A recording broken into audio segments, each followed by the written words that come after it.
Assalamualaikum warahmatullahi wabarakatuh.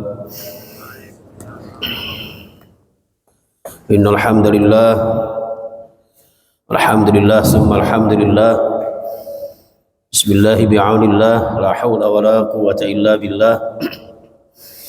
Rabbi shrah li sadri wa yassir li amri wa hlul 'uqdatam min lisani yafqahu qawli. Amma ba'd. Para alim, para ulama, sepuh-sepuh yang saya muliakan, jamaah Darut Taqwa dan seluruh pemirsa yang insyaallah dibahagiakan Allah dan senantiasa diberikan kekuatan, keselamatan, kesehatan sekeluarga dan dikuatkan untuk ibadah bulan mulia sampai tuntas berhari raya. Salawat ma'assalam biqaulina Allahumma shalli ala Muhammad kepada Nabi kita Muhammad sallallahu alaihi wasallam. Baik jemaah sekalian, kita lanjutkan kajian tafsir surah Yunus ayat 88. A'udzubillahi minasyaitonir rajim. Ayat 87 ya. Wa wahayna ila Musa wa akhihi an tabawwa'a liqaumikuma bi Misra buyutan waj'alu buyutakum qiblatan wa aqimus shalah wa basyiril mu'minin. Wa wahayna lan ingsun Allah paring wahyu, kami Allah memberikan wahyu ila Musa kepada Nabi Musa wa akhihi dan saudaranya Musa yaitu Nabi Harun. Diberi wahyu untuk apa? Perintah untuk apa?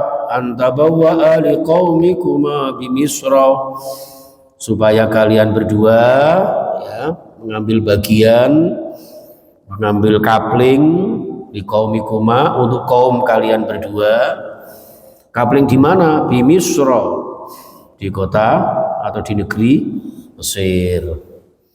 Dijadikan untuk apa? Buyutan, sebagai rumah untuk tempat tinggal mereka. Jadi kaum Bani Israel ketika Nabi Musa termasuk pengungsi-pengungsi yang tidak punya jatah tanah, tidak punya lahan, yang kemudian diberikan wahyu oleh Allah Subhanahu wa taala untuk mengambil bagian jatah di negeri Mesir.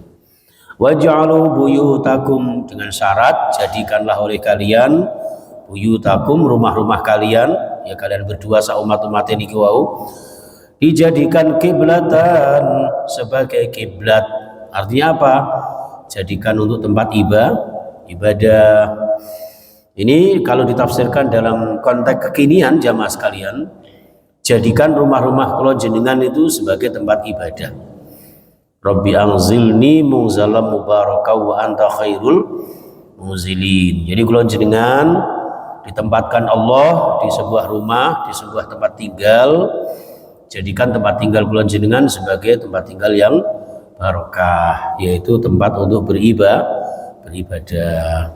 Setiap perkataan, perbuatan, aktivitas kula jenengan dalam tempat tinggal kula jenengan jadikan sebagai nilai-nilai ibadah. Ya, itu bukan hanya zikir saja, ya termasuk panjenengan mungkin kerja bakti sama anggota keluarga, ya niatnya untuk beribadah.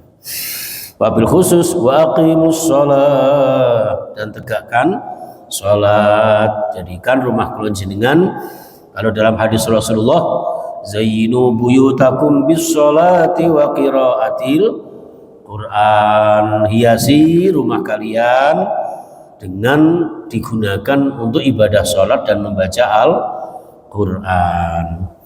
Dalam riwayat yang lain itu jamaah sekalian, rumah yang dijadikan tempat sholat, jadi ada rumah panjenengan sebesar apapun, sekecil apapun, usahakan ada satu tempat khusus, ya ruangan khusus untuk musola, ya untuk tempat sholat seperti itu. Di samping itu gunakan untuk ngaji. Dengan panjenengan baca Quran itu ibarat panjenengan melihat bintang-bintang yang ada di langit. Begitupun malaikat ketika melihat rumah-rumah panjenengan itu seperti bintang-bintang yang bersinar itu. Zainu, ya, atau nawiru buyutakum. Ada mengatakan sinarilah rumah-rumah kalian dengan sholat dan bacaan Al-Quran. Wa basyiril mu'minin, wa basyir, dan berikan kabar gembira bagi siapa? Orang-orang beriman. Berupa apa? Bil jazai fil jannah, dengan balasan nanti di surga. Amin Allahumma amin. Terutama panjenengan yang berpuasa Ramadan disediakan surga dengan pintu spesial, namanya pintu Royan. Mudah-mudahan panjenengan kita semuanya disempatkan Allah, diperkenankan Allah untuk masuk surga Allah. Amin ya rabbal alamin. Wa qala Musa rabbana innaka ataita fir'auna wa mala'ahu zinatan wa amwalan fil hayatid dunya. Nabi Musa mengatakan, berdoa kepada Allah, matur kepada Allah, Rabbana wahai Tuhan kami, innaka sak temene panjenengan ataita wis maringi panjenengan, ya Rabb, panjenengan sudah memberikan kepada Fir'auna, Raja Fir'aun, wa mala'ahu dan bala tentaranya, diberikan apa? Zinatan ing perhiasan-perhiasan dunia, wa amwalan dan kekayaan kaya raya, fil hayatid dunya di dalam kehidupan dunia. Ya Rabb, panjenengan sudah memberikan kemewahan, keindahan, hiasan-hiasan, harta kekayaan, ya, sehingga membuat mereka itu apa? Rabbana liyudillu an sabilik. Ya Tuhan kami, ternyata mereka kemudian tersesat dari jalanmu. Ini hati-hati bagi kula jenengan yang tergila-gila dengan pangkat jabatan, ya, ambisi kepada kekayaan, ya, bisa jadi tersesat dari jalan Allah Subhanahu wa taala, menghalalkan segala macam cara pokoknya tercapai citanya, meraih kemenangan dengan mungkin kecurangan, kebohongan, ya, atau korupsi dan sebagainya. Naudzubillah min. Oleh karena itu ya Allah Rabbana, duh Gusti Tuhan kami, intumis ala amwalihim, hancurkan, musnahkan harta benda mereka, wasdud ala qulubihim, dan tutup kunci mati, rapatkan hati mereka, ya, saking dableknya mereka, saking kafirnya mereka, fala yu'minu hatta yarawul azabal alim, sehingga mereka tidak akan pernah beriman kepadamu wahai Allah, hatta yarawul azabal alim, sehingga mereka nanti mendapat siksa yang sangat pedih. Naudzubillah min dari kita, mudah-mudahan tidak termasuk itu. Ternyata Allah mengatakan qala qad ujibat da'watukuma. Oke, saya kabulkan doamu wahai Musa dan Harun, fastaqima, maka istiqomah saja, wis urusanmu dakwah. Kamu doa supaya Fir'aun tak hancurkan nanti suatu saat, cepat atau lambat. Wala tattabi'anni sabilal ladzina la ya'lamun. Wis pokoknya istiqomah di jalan kebenaran, jalan dakwah, ya. Enggak usah ikut-ikutan kepada orang-orang yang memang dengan jalan mereka itu membuat mereka tersesat. Mereka tidak tahu tentang kebenaran. Ya, itu jamaah sekalian. Wajawazna bi bani Israil al-bahr fa'atba'ahum fir'aun wa junuduhu baghyan wa adwa. Lalu kemudian Nabi Musa dan pengikut-pengikutnya ini, ya, kaumnya Bani Israel ini berjalan, disuruh melewati, jadi dari mana itu, dari Israel menuju ke Mesir, melewati lautan, Laut Merah. Oke, wajawazna, Nabi Musa dan pasukan atau umatnya dari Bani Israel ini melewati al-bahra ing Laut Merah. Fa'atba'ahum. Nah, ketika sudah sampai di pinggir sebelah Mesir sana, ternyata Fir'aunu wa junuduhu baghyan wa adwa, dengan penuh kesombongan, dengan rasa permusuhan kepada Nabi Musa, Fir'aun ini dan bala tentaranya ikut melewati Laut Merah. Akhirnya apa? Hatta idza adrakahul gharaqu. Nah, sampai kemudian menemukan satu kesempatan, situasi, kondisi mereka tenggelam. Dalam bahasane wong duku kupang niku wis ketok megap pindu. Megap pindu itu apa? Megap. Pas megap adrakahul gharaqu qala. Nah, baru Fir'aun mengatakan, amantu annahu la ilaha illalladzi amanat bi banu Israil. Ya Allah, kalau gitu saya beriman sekarang. Begitu sudah mau mati, mau megap-megap, mau tenggelam, baru dia mengatakan amantu annahu la ilaha illa ya illalladzi amanat bi bani Israil.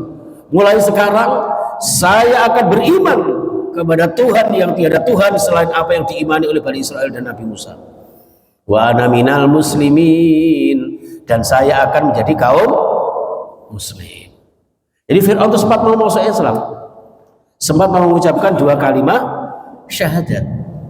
Apa jawab Allah? Al-ana, kok lagi saiki ngomongmu, ya kasep bro. Itu naudzubillah min dzalik. Al-ana wa qad asaita qablu, ket biyen lapo ae dikon iman gak gelem iman, malah merangi Nabi Musa. Ancor lek pesena telur, ini bahasanya Ustaz Kholis ini ya. Al-ana, sekarang ini wa qad asaita qablu, kamu maksiat mengingkari ajaranku, kata Allah. Wa kunta minal mufsidin, dan kamu selama ini menjadi orang yang membuat kerusakan di muka bumi, merusak ketuhanan, merusak keimanan, bertindak sewenang-wenang. Ya, naudzubillah min dzalik. Fal yauma, oke, sekarang hari ini, jika kami Allah akan menyelamatkanmu. Dengan cara apa? Bi badanika. Dengan apa, Pak? Dengan fisiknya. Jadi kalau kamu ingin langgeng di surga, tidak mungkin. Justru fisikmu yang akan saya abadikan. Kan begitu Pak ya? Jika bi badanika, fisikmu, badanmu akan saya selamatkan sampai akhir zaman. Ya, akan diawetkan supaya apa? Litakuna liman khalfaka ayah, supaya menjadi bahan pelajaran bagi orang-orang setelah kamu. Fir'aun, mulai sekarang kamu akan mati dalam keadaan kafir musyrik, fisikmu akan kita abadikan, akan jadi pelajaran bagi orang-orang setelah kamu. Wa inna katsiran minan nasi an ayatina laghafilun, karena memang banyak orang itu yang lalai, lupa dari tanda-tanda kebesaran Allah, melupakan ayat-ayat Allah. Maka dengan begitu, dengan fisiknya Fir'aun yang diabadikan, dimumikan sampai sekarang ini, supaya kita sadar bahwa yang ini lho kelakuane, ya, orang yang tidak beriman kepada Allah, wis gak iman, ngaku lagi sebagai Tuhan. Naudzubillah summa naudzubillah. Mudah-mudahan kita semuanya istiqomah di dalam iman, istiqomah di dalam ibadah, istiqomah di dalam ridha Allah, sehingga dicukupi rezeki oleh Allah, dikabulkan hajat-hajatnya oleh Allah, barakah maslahah fid dini wad dunya wal akhirah, amin ya rabbal alamin. Demikian tafsir yang bisa kami sampaikan. Insyaallah setiap hari Jumat tetap kita istiqomah kajian tafsir selama Ramadan, bahkan Ramadan insyaallah kita galakkan, karena Ramadan adalah syahrul Quran. Subhanakallahumma bihamdika asyhadu an la ilaha illa anta astaghfiruka wa atubu ilaik. Assalamualaikum warahmatullahi wabarakatuh.